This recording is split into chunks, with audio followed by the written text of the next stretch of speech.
No hay nada más difícil que dar caza a un cazador de hombres. Un asesino en serie es un depredador, pero sus presas son seres humanos.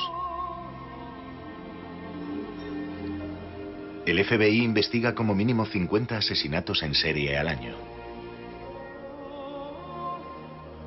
Tienen fantasías que les impulsan a la violencia y asesinan una y otra vez. ¿Quién puede convertirse en víctima? Es algo que determina una sola cosa: la mente del asesino en serie.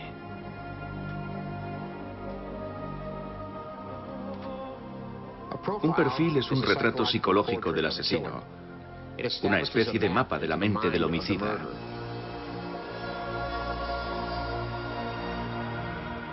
Y la cacería se inicia partiendo de ese mapa. Alexandria, estado de Virginia, cerca de la ciudad de Washington. Dos oficiales de policía recuerdan una serie de brutales asesinatos que ocurrieron hace décadas. En el primer caso que tuvimos, el cuerpo apareció en un canal de desagüe.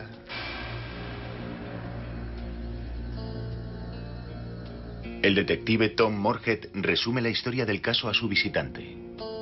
En el caso de la segunda víctima pasaron 6 semanas desde la denuncia de su desaparición hasta que la encontramos, aunque su coche apareció de inmediato.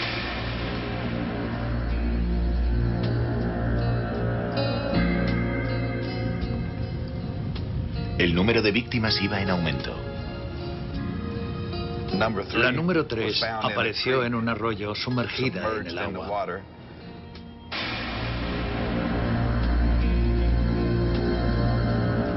Hubo abusos sexuales en todos los casos. Al hacer la autopsia, enviamos los fluidos al laboratorio. La conclusión es que habían sido violadas. Los detalles de los asesinatos eran tan truculentos que impactaron incluso a los investigadores con más experiencia. 2 fueron acuchilladas. La que había estado desaparecida durante 6 semanas recibió 20 puñaladas en la parte superior del cuerpo. El forense dijo que había habido ensañamiento, lo que a menudo quiere decir que el asesino actúa llevado por una especie de frenesí. 5 mujeres, 3 de ellas asesinadas en el plazo de un mes. En el momento de la investigación no teníamos ni idea de quién podía ser, así que nos preguntábamos cuánto tiempo pasaría hasta el siguiente asesinato. ¿Qué impulsa a un hombre a matar a sus semejantes? No hay respuestas sencillas, pero Robert Ressler se ha puesto como objetivo el encontrarlas. Él encarna el perfil del perfilador psicológico. Robert Ressler comenzó su carrera como investigador militar en el ejército norteamericano. Estuvo destinado en Europa y en el Extremo Oriente. En el ejército aprendió cómo se capturaba a los criminales. Llegué a la conclusión de que si uno entendía los motivos del asesino, se podría dar con él mucho mejor. Comencé a estudiar psicología y continué como criminólogo. Cuando dejó el ejército, Robert Ressler estuvo buscando la manera de conseguir su objetivo. Quería trabajar para los mejores, y eso significaba el FBI. Pensé que aquí podría combinar mi conocimiento del comportamiento criminal y la psicología. Me interesaban especialmente los asesinos en serie, porque pensaba que en su caso la psicología tenía un papel fundamental en el cómo y el porqué de sus crímenes. Cuando Ressler entró a formar parte del FBI en 1970, su interés por la psicología moderna no se vio con buenos ojos. El FBI era un lugar donde contaban las pruebas concretas. A pesar de la oposición interna, Ressler elaboró un plan para estudiar el comportamiento de los asesinos en serie. Lo llamó perfilar.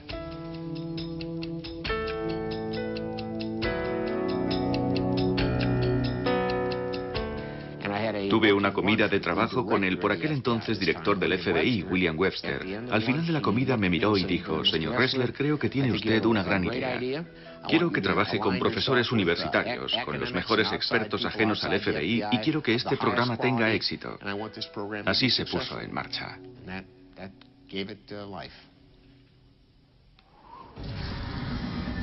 Otra vez en Alexandria, en el estado de Virginia. El asesino había apuñalado a su víctima primero en la espalda, luego por delante y finalmente por todas partes.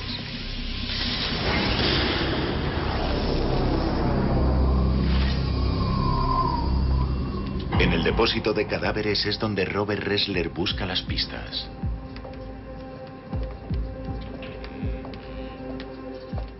Cada vez que entro en una sala como esta, experimento el temor de que voy a ver algo peor de lo que he visto hasta el momento.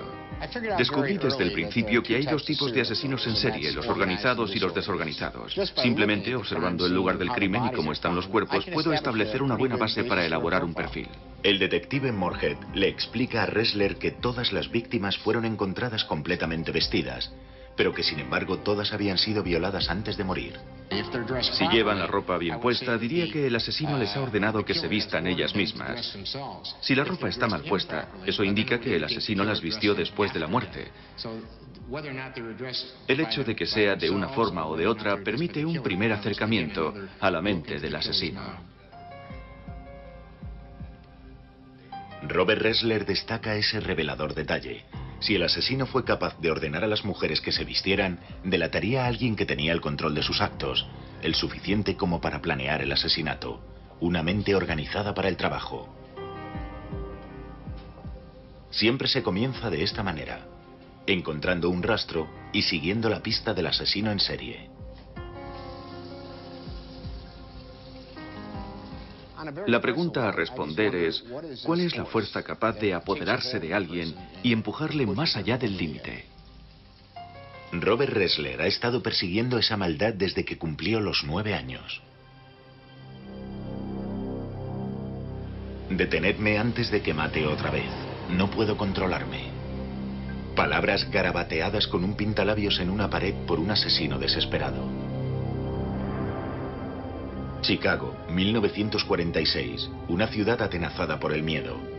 Las escalofriantes palabras del primer asesino en serie moderno cautivaron el interés de todo el país. 2 mujeres brutalmente asesinadas, encontradas en lugares cuidadosamente pensados. El asesino había llegado incluso a vendar las heridas mortales, como si estuviera avergonzado de lo que había hecho.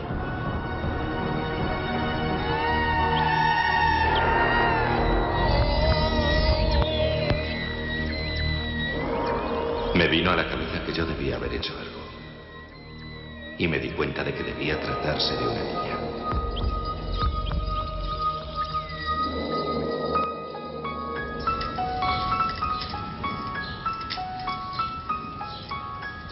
Robert Ressler creció en la zona nordeste de Chicago. Es bueno estar de vuelta en Chicago. Todavía mantiene contacto con su viejo amigo Philip Koslowski.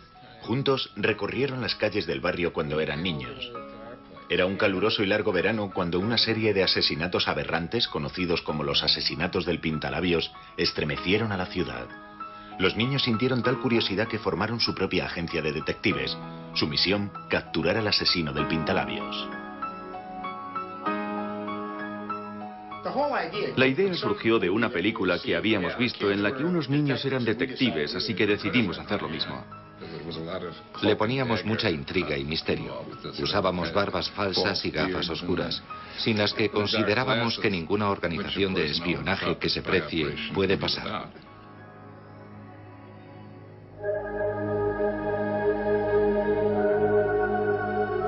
Pero los juegos terminaron pronto, cuando el asesino actuó de nuevo. La policía encontró restos humanos flotando en las cloacas de Chicago. La víctima fue identificada. Se trataba de Susan Degnan, de 6 años. La habían raptado de su casa. Había sido asesinada y mutilada. Aquello paralizó a la ciudad de Chicago. Había varios elementos terroríficos. Un niño raptado en su dormitorio en plena noche, restos humanos encontrados en las alcantarillas y, por supuesto, el tipo confesándolo todo. La policía detiene a William Heirens, un estudiante de 17 años. Lo confiesa todo. El asesino del Pintalabios tiene ahora un rostro.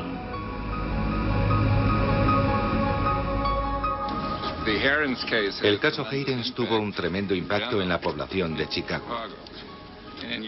En tu caso te llevó de hecho a intentar introducirte un poco en la mente de esa persona y descubrir las razones por las que lo hacía.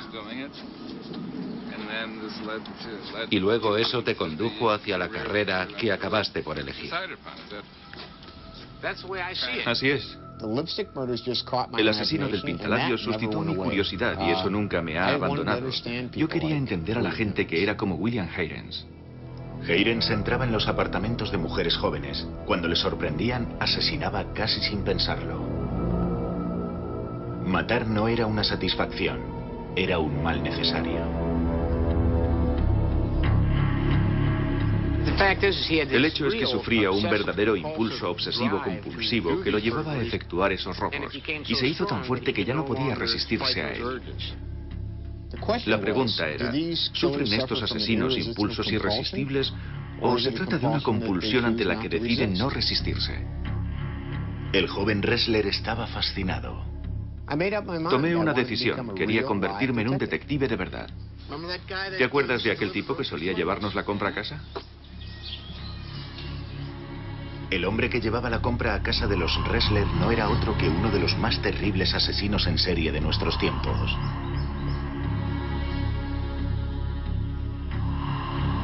John Wayne Gacy, el asesino de la máscara de payaso.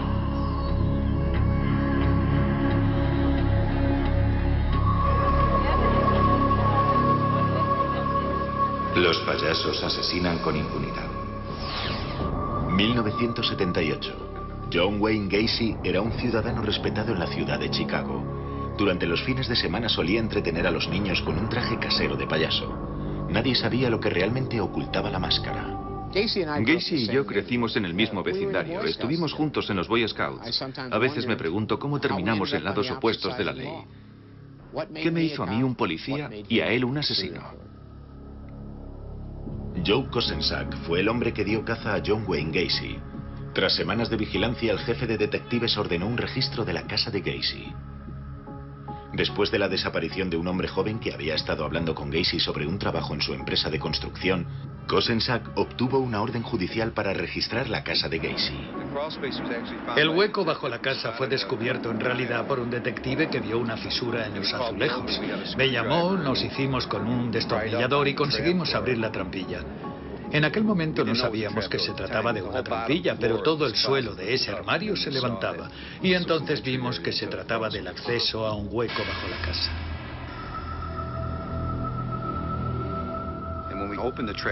Un agente de la científica penetró a través de la trampilla hasta el hueco y al cabo de 5 minutos salió arrastrándose y nos dijo que había 3 cuerpos allí abajo.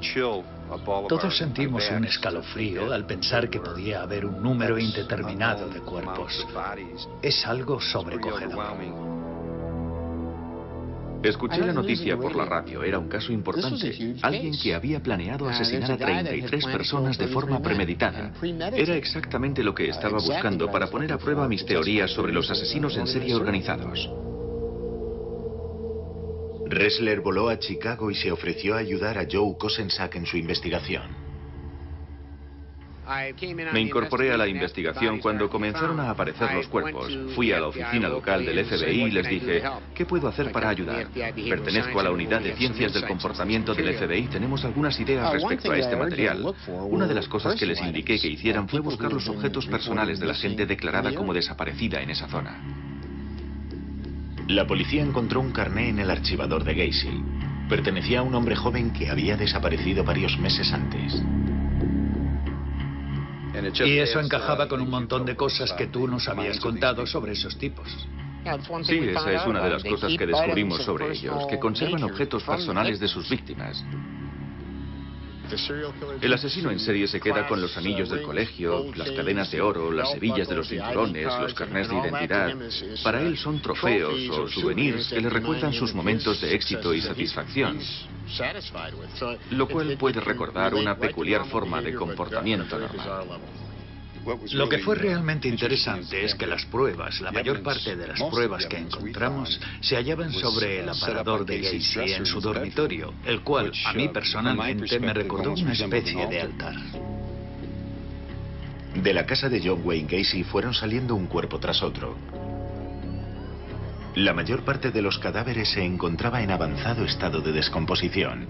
Para los agentes fue una tarea horrible.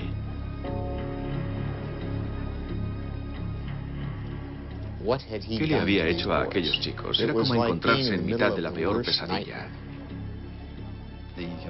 La violencia de los crímenes era simplemente horrenda. Muchos de los policías sufrieron depresión porque nunca habían visto a personas torturadas y asesinadas de esa manera. Tiempo después, mientras estaba celebrando la cena de Nochebuena con mi familia, me vino a la cabeza el pensamiento de que había 33 chicos que jamás volverían a celebrar una Navidad. Y yo estaba con mi familia. Lo que había visto era sencillamente devastador. La casa de Gacy fue completamente desmantelada. Hoy se levanta un nuevo edificio en ese solar. Este es John Wayne Gacy camino de los juzgados. Se convirtió de manera instantánea en el asesino en serie más famoso de Norteamérica.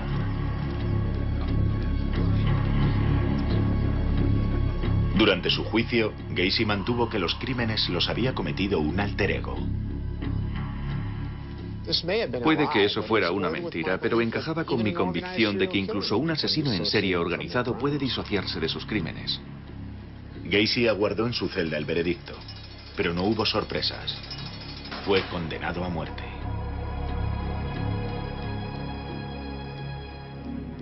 Tras la detención de Gacy, Ressler convenció a sus superiores del FBI de que una serie de entrevistas exhaustivas con asesinos en serie como Gacy resultaría beneficiosa para el programa. Les expliqué que un hombre como Gacy podía darnos mucha información sobre la razón por la que asesina. Se trataba de una oportunidad que no podíamos dejar pasar. Me alegro de que estuvieran de acuerdo. Así pues, Robert Ressler dirigió la primera entrevista en profundidad con John Wayne Gacy. Permitió dibujar el primer mapa detallado de la mente de un asesino en serie. La entrevista con Gacy reforzó mis teorías sobre los asesinos en serie. Demostró que un hombre que aparentemente tiene control sobre sí mismo y se desenvuelve con normalidad en la sociedad puede ser un depredador letal. Un asesino organizado es el más peligroso. El método de la cuerda es un torniquete, así que sirve para cortar el paso del aire. Si vas a matar a alguien, simplemente se lo pones alrededor del cuello y le das unas cuantas vueltas hasta que la persona deja de moverse. Finalmente llegó el día del ajusticiamiento de John Wayne Gacy. Había pedido que Robert Ressler estuviera presente durante la ejecución, pero el agente del FBI se negó. La noche de la ejecución, Robert Ressler se despertó justo después de medianoche, precisamente en el momento en que John Wayne Gacy moría. Ressler estaba sudando y tenía problemas para respirar. Estuvo mirando un cuadro, un regalo que Gacy le había hecho después de su primer encuentro, un autorretrato del asesino vestido de payaso.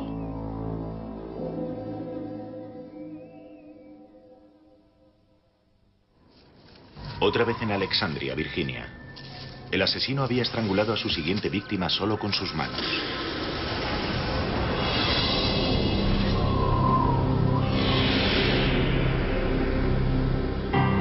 El siguiente paso. Para comenzar a elaborar un perfil del asesino de Alexandria, Ressler busca inspiración en los horrores de los archivos de sus viejos casos. Tienes que ver el lugar sucio y peligroso en el que viven sus mentes. Tienes que pasar mucho tiempo allí. A veces cuesta cerrar la puerta cuando lo dejas. Para empezar, Ressler reúne las pruebas que sugieren un denominador común. Las mujeres tienen todas aproximadamente la misma edad y la misma apariencia. Las circunstancias de sus desapariciones son todas similares. El lugar donde se las ha encontrado también es similar. Así pues, hay similitudes con las que podemos trabajar para trazar un perfil. Apuñalamiento, ahogamiento, estrangulación. Este tipo no ha encontrado todavía su pasión. El asesino en este caso es casi seguro un varón joven. Yo no iría buscando a un varón mayor y experto que haya entrado y salido de la cárcel varias veces. Yo diría que es alguien menor de 30 años. Un individuo que ha vivido una infancia perturbada. Un individuo que proceda de un hogar disfuncional. La ausencia del padre estaría casi cantada. Utiliza a sus víctimas como objeto de su propia satisfacción sexual. Ha asesinado 5 veces y lo volverá a hacer. No se detendrá a no ser que alguien lo detenga. No siempre es posible atrapar a un asesino en serie antes de que ataque de nuevo. Algunos de ellos son tan escurridizos que asesinan durante años antes de que se les atrape. Como Ted Bundy.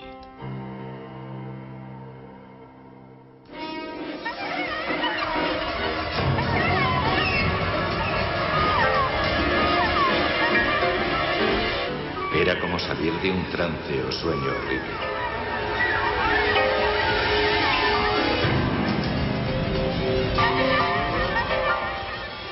Si ha habido un hombre que me asustara de verdad, ese fue Ted Bundy. Y todavía no sé realmente si he descubierto cómo era. Seattle, Washington, 1974. La policía investiga la desaparición de 6 estudiantes universitarias. 2 más fueron secuestradas a plena luz del día. Todas eran mujeres jóvenes con las mismas características, morenas, hermosas, y todas fueron golpeadas hasta morir. Bob Keppel de la policía de Seattle estaba a cargo de la investigación y aún hoy en día sigue obsesionado con el caso. Bundy es un verdadero enigma. Intentar descubrir un patrón de conducta en él sería realmente difícil porque actuaba de maneras muy distintas. No sabíamos nada sobre sus métodos cuando empezamos a encontrar a sus víctimas. No podíamos identificar ningún patrón porque solo encontrábamos huesos. Bundy era un animal y cualquier otra cosa que quisiera ser. Bundy es en realidad lo que yo llamo un camaleón. Este tipo podía cambiar de aspecto casi en cualquier situación. Tiene tantos rostros que podía ser cualquier cosa que quisiera ser. Podía estar en un campus universitario haciéndose pasar por un joven profesor adjunto. Podía pasar por un loco del esquí. Podía ponerse un traje y una corbata y ser un joven abogado. Realmente daba la impresión de que el tipo podía transformarse para adaptarse a cualquier situación. Uno de sus trucos favoritos para atraer a sus víctimas. Bundy se ponía un brazo en cabestrillo y dejaba caer unos libros. Les pedía a las jóvenes que se los recogieran. Entonces las golpeaba con una barra, las arrastraba hasta su coche, abusaba de ellas, las torturaba y las asesinaba, y luego escondía sus cuerpos en el bosque. Chicas con bikini, pelo largo, menudas, ese era su estilo de víctima. He llegado a tener la sensación de que él mismo era un perfilador experto que había elaborado un perfil de sus víctimas. Daba la impresión de que en un grupo como el que estás describiendo era capaz de elegir a las más vulnerables. La elección de las víctimas nos dice mucho sobre el asesino. Bundy era un paradigma de ese asesino organizado. Necesitaba chicas que se parecieran. Puede que resulte un poco más fácil entender a un asesino como Bundy porque tiene un plan maestro, pero hasta que no conoces ese plan son tan difíciles de pillar como un asesino psicótico. Cuando le pidieron a Ressler que ayudase a diseñar el cartel de Se Busca, tuvo la posibilidad de avisar a las mujeres jóvenes y atractivas que encajaban en el perfil de Bundy. Cuando finalmente detuvieron a Bundy en 1978, Bob Keppel y Robert Ressler fueron de los pocos agentes de seguridad que pudieron interrogarle. Es el tipo de persona en cuya cabeza solo puedes entrar cuando él está preparado para ello. Intentamos ir allí y hablar con él a su nivel o un poco por debajo de su nivel, porque nos avisaron de que si llegábamos a una situación en la que pareciera que estábamos siendo condescendientes, se cerraría del todo. Siempre me asustó que él se metiera más en mi cabeza que yo en la suya. Todavía sigo sin saber con exactitud quién llevaba el control y eso me sigue molestando hoy. Bundy era un maestro en su juego.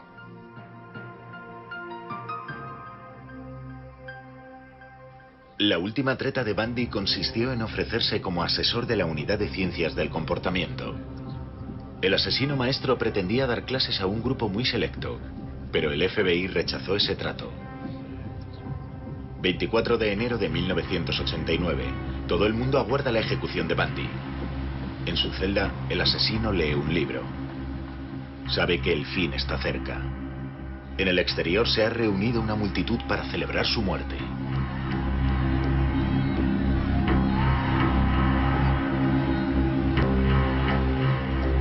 Cuando después de su muerte los guardias limpiaron su celda, encontraron uno de mis libros sobre asesinatos en serie.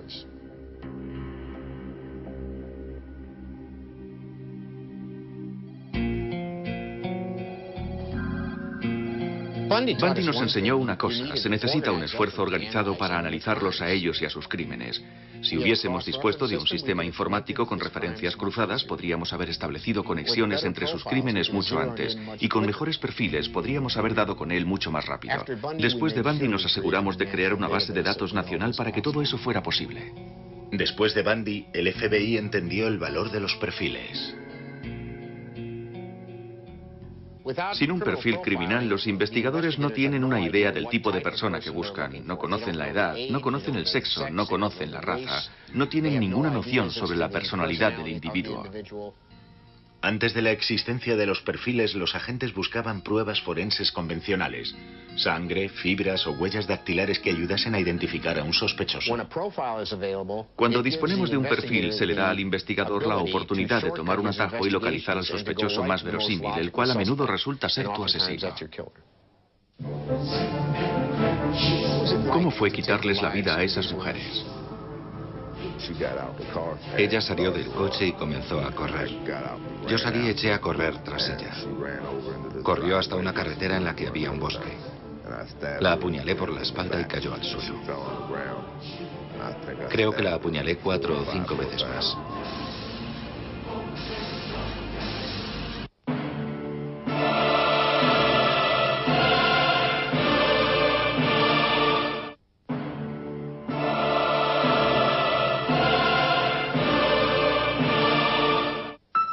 Robert Ressler ha escrito mucho sobre la mente criminal. Su experiencia con los asesinos en serie más famosos configura el núcleo de su forma de elaborar perfiles. Todo se reduce a clasificarlos en organizados y desorganizados. Gacy y Bundy trazaban un plan, sabían cómo satisfacer su impulso para matar y elaboraban un plan en ese sentido. Higgins actuaba por compulsión, no había un plan. Todo esto me enseñó una cosa: que puedes clasificar científicamente a estos monstruos. El investigador busca la tarjeta de visita que el asesino deja en la escena del crimen. Te fijas en la posición del cuerpo, el estado del cuerpo. Buscas rituales o comportamientos rituales en la escena. Buscas una pauta en las heridas. Hay mucha diferencia entre una herida de puñal en el corazón y 50 en el pecho, o la mutilación de alguna parte del cuerpo, cabeza, órganos sexuales, cosas de esa naturaleza. Hay muchos elementos en el escenario de un crimen que brindan pistas directas sobre la personalidad del asesino. Ressler también ha sido asesor de series de televisión y películas. Todos sabemos, gracias al cine y a la televisión, que se nos ve como alguien que lo sabe todo. Llega al escenario del crimen, hace un perfil y caso resuelto. En realidad no funciona así. El perfil es solo una de las herramientas que hay en la caja del investigador. Durante los años que ha pasado en el FBI, Robert Ressler ha dominado esta herramienta como nadie.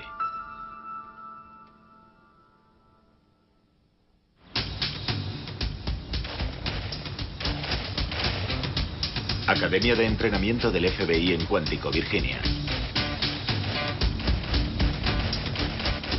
Desde 1976, este es el lugar en el que Robert Ressler, John Douglas y otros veteranos de la Unidad de Ciencias del Comportamiento han enseñado a los jóvenes agentes del FBI el arte de elaborar perfiles. Aquí, Ressler ha contribuido a la formación de generaciones de analistas. No somos trabajadores sociales, no somos psicólogos, no somos psiquiatras. Tenemos algunas nociones en este tipo de materias. Ressler fue un pensador muy original en el terreno de la psicología criminal.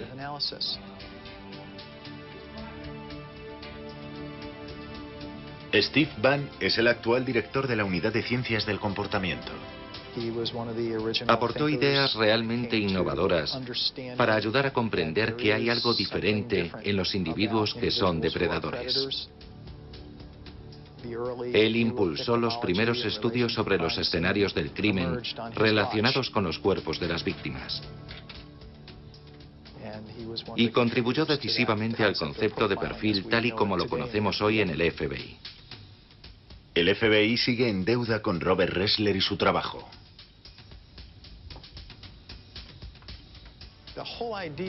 La simple idea de ir a una cárcel e intentar comprender cómo funcionan las cabezas de esas personas que han sido los asesinos en serie más famosos es tremendamente original. Nadie había hecho ese tipo de trabajo con anterioridad. Aunque en el fondo todo el FBI reconoce que la elaboración de perfiles no es algo completamente nuevo. Los agentes de la policía siempre han elaborado perfiles sin llamarlo de esa manera. El hecho de que el FBI o Bob Ressler o sus socios hayan aparecido en el siglo pasado o las 2 últimas décadas y hayan organizado algunos de los conceptos que los detectives vienen usando desde hace cientos de años, ¿es un nuevo conocimiento salido de la nada? No. La elaboración de perfiles no es un arma que haya acabado con los asesinatos en serie. Se considera que solo en Estados Unidos andan sueltos entre 30 y 50 asesinos en serie.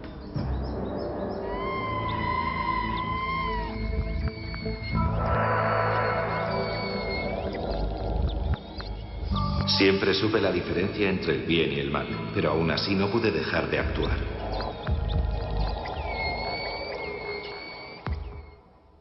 Septiembre de 1983.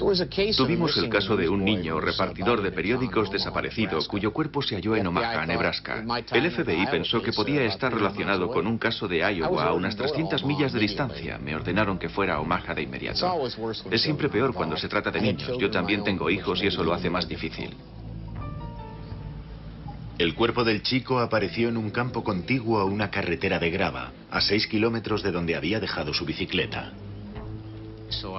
Me ordenaron que ayudara a las fuerzas de seguridad locales y al FBI que elaborase un perfil criminal y un análisis criminal para ayudar en la investigación.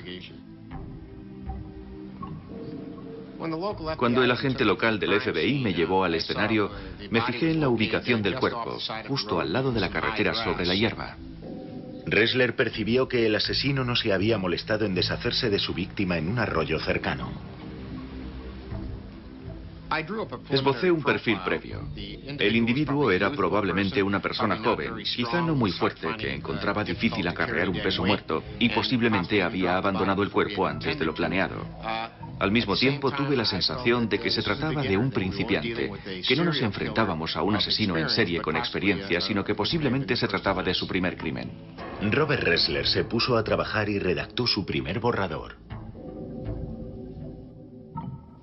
En mi perfil expuse, el autor del crimen debe tener un problema sexual crónico, con experiencias sexuales extrañas y pervertidas a lo largo de su vida.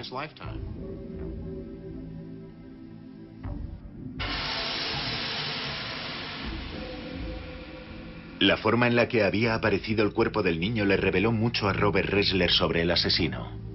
A pesar de que había una aparente motivación sexual, no había acto sexual, no había indicios de penetración en el joven, su ropa interior estaba intacta.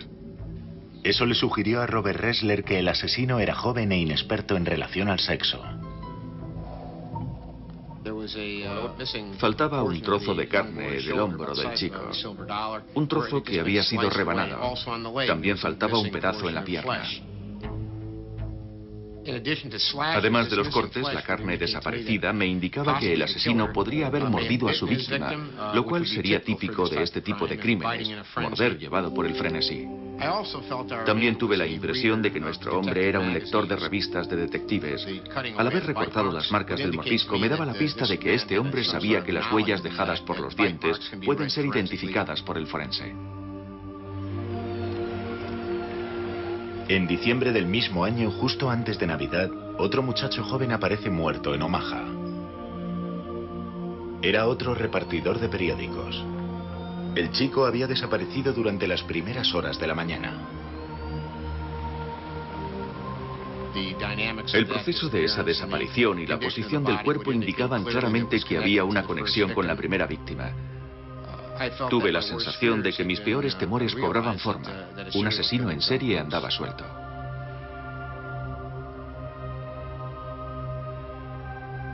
El segundo asesinato había sido diferente del primero en un aspecto crucial. El asesino lo había planeado mejor, era más premeditado. Este crimen lo había pensado bien. Obviamente se había recreado cortando y mutilando a la víctima. Todo ello me indicaba que el asesino estaba disfrutando con su labor y que de hecho lo iba a hacer otra vez.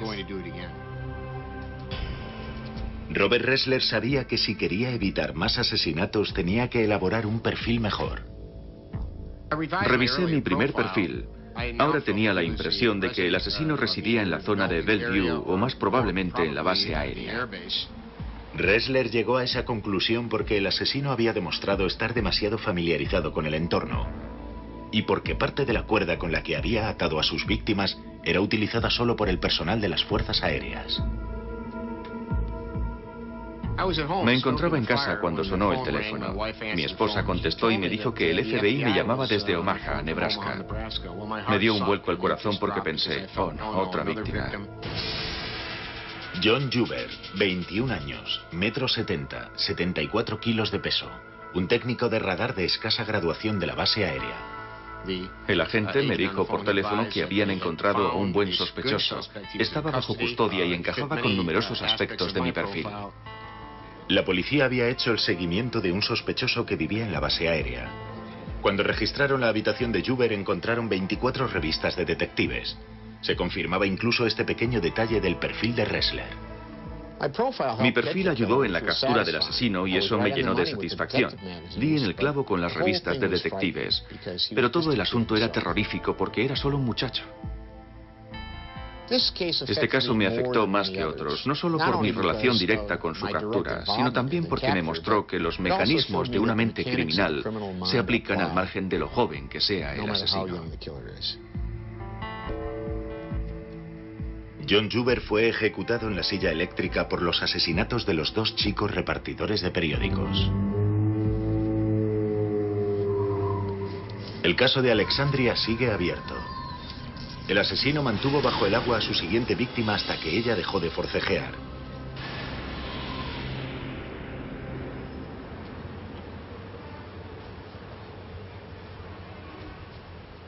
El detective Moorhead y Robert Ressler van de camino hacia el lugar del último crimen.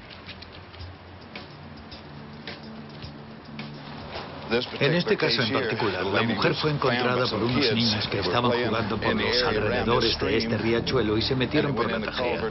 Encontraron el cuerpo como a la mitad, medio cubierto por toda la suciedad arrastrada por la tormenta que se había amontonado sobre el cuerpo. Y esta es la tajea en la que apareció.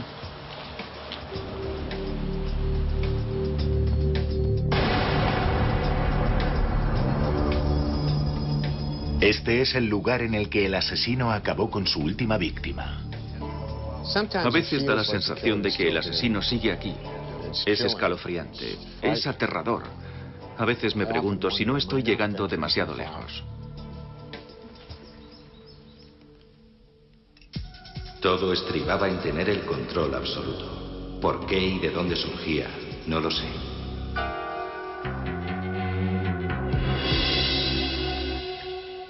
Milwaukee, Wisconsin, 1991. Aquí es donde Jeffrey Dahmer vivió y asesinó. Era como introducirse en el abismo. Aquí teníamos un pequeño apartamento en el que habían acontecido los peores horrores que el hombre pueda concebir. El caso de Jeffrey Dahmer me afectó mucho personalmente. Jerry Boyle, su abogado defensor, me pidió que testificara a su favor. Este joven amable y agradable, ¿cómo te explicas algo así? Boyle quería demostrar que Dahmer estaba loco y que asesinaba durante episodios psicóticos.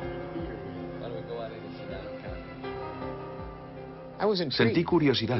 ¿Existía de hecho un asesino organizado que perdiera el control durante el asesinato?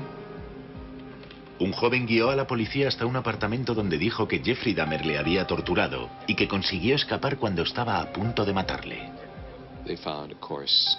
Encontraron, por supuesto, cráneos en su nevera y también hallaron otros restos humanos en un depósito en su dormitorio. También había grandes contenedores de ácido en los que Dahmer disolvía a algunas de sus víctimas. Almacenaba cuerpos en su apartamento. Tenía restos humanos en su dormitorio y en la nevera. Tenía huesos en archivadores. Tenía cabezas y cráneos en recipientes de ácido. Cualquier persona que hubiera entrado en el apartamento en aquel momento y hubiera echado un vistazo se habría aterrorizado creyendo que había entrado en el infierno. El infierno privado creado por un hombre y padecido por sus víctimas. Me sentí muy agradecido ante la oportunidad de entrevistar a Jeffrey Dahmer. Parecía tan normal. Era agradable, no había nada ofensivo en él. Casi sentías una afinidad con él.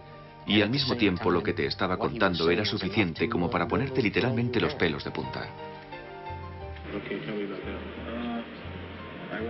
No estaba obteniendo satisfacción, así que fui más allá. Tenía un taladro eléctrico. Después de drogarlos, les taladraba el cráneo con pequeños agujeros. Cogía una jeringuilla grande de las que se usan en la cocina, la rellenaba con ácido clorhídrico y se la inyectaba en los lóbulos frontales. ¿Y qué efecto producía? No parecía causar ningún efecto. Se despertó a las 2 horas desorientado y quejándose de dolor de cabeza. Así que le di más pastillas para dormir y lo estrangulé. Él creía que haciendo eso podría crear a una persona sin mente pero viva, un objeto sexual complaciente. Me dijo que de esa manera no necesitaría conseguir nuevas víctimas, sino que se quedaría con el zombie sexual. Ahora Ressler comprendía por qué Dahmer tenía que matar una y otra vez. Un ejemplo perfecto del asesino en serie organizado en acción. Hacia el final Dahmer ya no se controlaba. Tan solo aguardaba a la siguiente víctima mientras intentaba deshacerse de la última. Durante el juicio de Jeffrey Dahmer, a Robert Ressler no se le permitió testificar. El juez rechazó la alegación de demencia. Ressler sigue convencido de que Dahmer estaba enfermo mentalmente cuando cometía sus crímenes. Tenía la sensación de que Dahmer era un caso clásico y perfecto de asesino en serie. Era blanco, era varón, no estaba casado. A pesar de que puede respetar la ley y las convenciones de forma rutinaria, una vez comienza a introducirse en sus fantasías y se permite a sí mismo hacerlo, llega a un punto en el que está al acecho buscando una víctima. En el instante en el que el joven llegaba al apartamento y la puerta se cerraba, Dahmer se perdía por completo. Llegado a ese punto era presa de un impulso emocional para conseguir sus fines, que era tener relaciones sexuales con ese individuo inconsciente y tarde o temprano muerto. Mutilación, canibalismo, estas cosas tomaban el control. Dahmer ya no era capaz de dejarlo. Pero ninguna de estas explicaciones supuso la menor diferencia para las familias de las víctimas.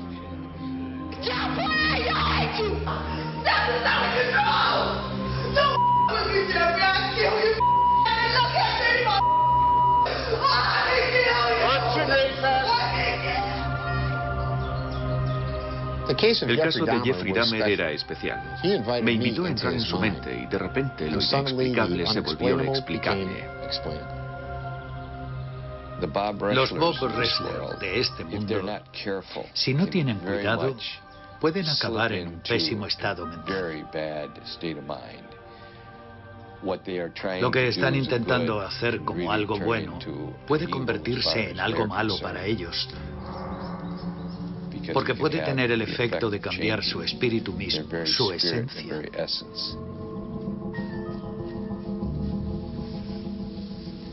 Caminan por el filo de la navaja. El hogar de Lionel y Shari Dahmer. Robert Ressler sigue manteniendo el contacto con el padre y la madrastra de Jeffrey Dahmer. Yo he educado a 3 hijos. Debe ser algo terrible darse cuenta de que has criado a un monstruo. Al igual que los Dahmer, Robert Ressler todavía está intentando encontrar la respuesta al enigma que supone Jeffrey. Tenía un pequeño círculo de amistades. Participaba en todo tipo de actividades gracias a nuestra insistencia. Fútbol, tiro con arco, los Boy Scouts. También criábamos corderos juntos. El problema fue que era muy tímido e insociable. No hubo ningún signo que nosotros pudiéramos ver. No sabíamos nada de sus merodeos por el barrio en bicicleta cuando tenía 13 o 14 años, buscando zorros muertos, marmotas o cosas así. Siempre vi a Jeff como un niño perdido. Vi a un niño pequeño perdido.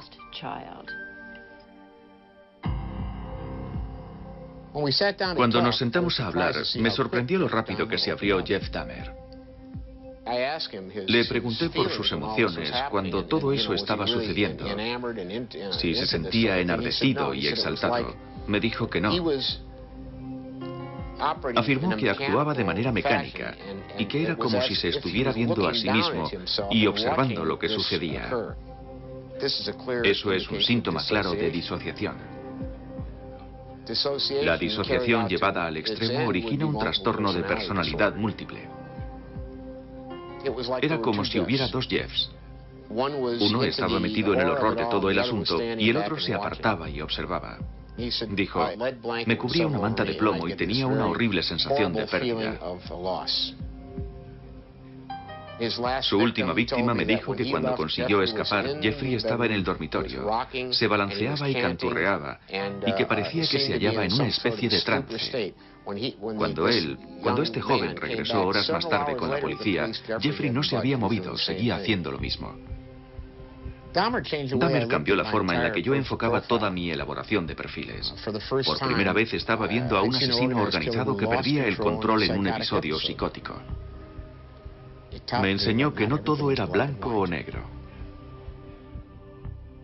Él no sabía en absoluto por qué estaba obsesionado con esos pensamientos, esos actos que realizaba. No tenía la menor idea de por qué hacía esas cosas. Te da una mayor comprensión de todos esos seres humanos con los que nos codeamos a diario y a los que en realidad no conocemos. No conocemos su lado oscuro.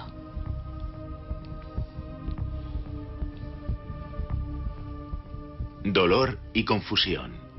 Las víctimas y sus familiares lo conocen bien. Incluso el especialista no es inmune.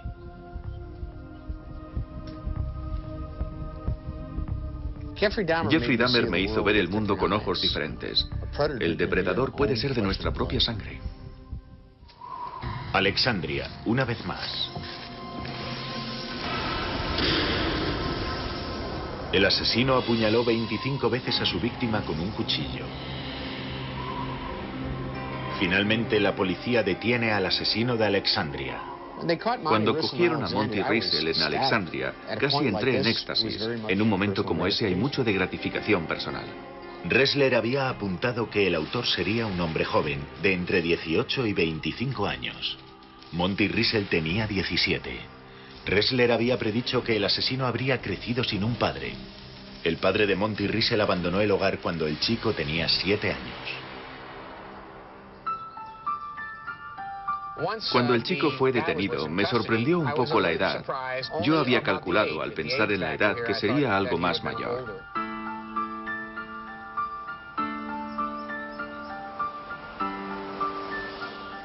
En cierto sentido, esto es el final. Has estado trabajando en algo que ya puedes archivar, pero lo más importante es que ahora tienes la posibilidad de sentarte con el individuo, de hacerle preguntas.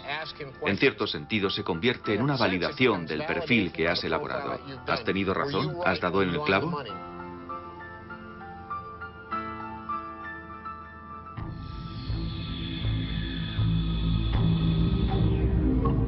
Prisión de máxima seguridad de Dillwyn, en Virginia. Aquí es donde Monty Riesel pasará el resto de su vida.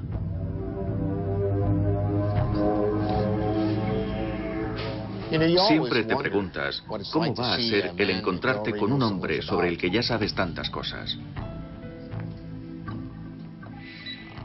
¿Qué aspecto tiene un monstruo? Es siempre sorprendente. Una vez más, Robert Ressler se dispone a bucear en la mente de un monstruo.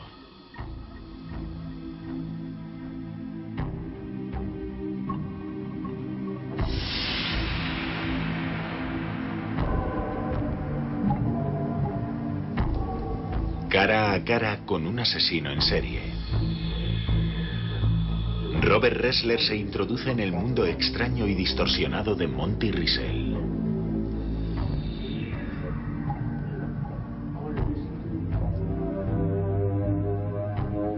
¿Cómo fue quitarles la vida a esas mujeres? Ella salió del coche y comenzó a correr. Yo salí y eché a correr tras ella. Corrió hasta una carretera en la que había un bosque. La apuñalé por la espalda y cayó al suelo. Creo que la apuñalé 4 o 5 veces más.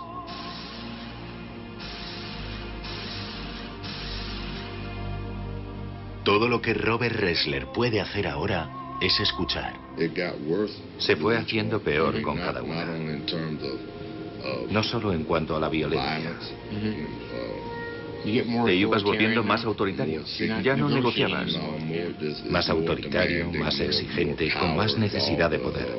Buscaba el control total, la dominación. Tenía poder para controlar a otro ser humano. Y eso hacía que me sintiera invencible. No estabas buscando a nadie en concreto, ¿verdad? No, simplemente fue la emoción del momento. Estaba paseando y llevaba todas esas cosas en mi cabeza. Y me dio la impresión de que algo se rompía en mi interior. Simplemente tuvo la mala suerte de que yo estaba allí cuando ella volvía a casa. El trabajo de un psicólogo criminal termina aquí, dentro de la mente de un asesino. Tiene algo de magia. Es como si dispusiera de una llave o de una ventana, a través de la cual puede mirar. Y cuando mira puede ver lo que alguien está haciendo.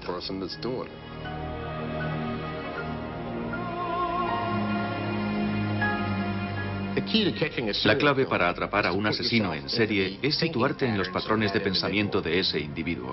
Debes pensar como él, tienes que sentir lo que él siente, tienes que seguirle en sus crímenes y terminar por adelantarte a él.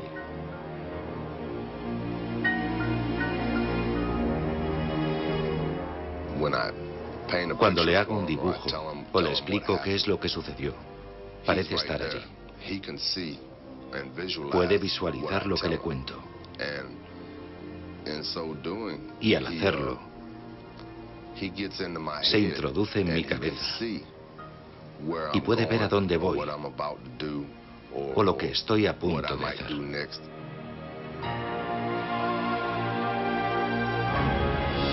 Y así, el asesino en serie completa el perfil del perfilador.